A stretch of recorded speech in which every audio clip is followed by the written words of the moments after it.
ब्रह्मपुरी वनविभागाचे कर्तव्यदक्ष बायोलॉजिस्ट राकेश अहुजा यांना नुकताच मुंबई येथे दैनिक मुंबई तरुण भारतच्या वतीने यंग रिसर्चर पुरस्कार देऊन सन्मानित करण्यात आले। वन्यजीव संवर्धन आणि मानव वन्यजीव संघर्ष या निवारणात त्यांनी दिलेल्या अतुलनीय योगदानाबद्दल हा भव्य सत्कार करण्यात आला। चंद्रपूरच्या मातीतील राकेश अहुजा हे वनविभागासाठी एक मौल्यवान आधारस्तंभ आहेत। ब्रह्मपुरी आणि चंद्रपूर वनवृत्तातील वन्यजीवांची सखोल माहिती, वाघांचे अचूक निरीक्षण आणि मानवी हानी टाळण्यासाठी त्यांनी रात्रंदिवस केलेले प्रयत्न वाखाणण्याजोगे आहेत।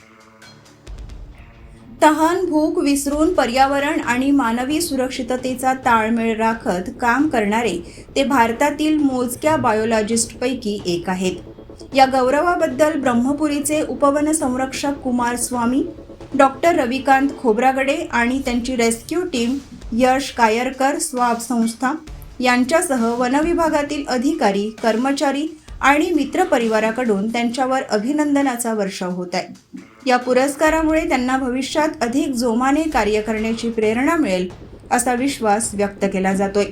अहुजा यांनी आपल्या यशाचे श्रेय सहकाऱ्यांना आणि आयोजकांना दिले आहे। त्यांच्या या निस्वार्थी सेवेमुळे संपूर्ण जिल्ह्याचा गौरव वाढला आहे।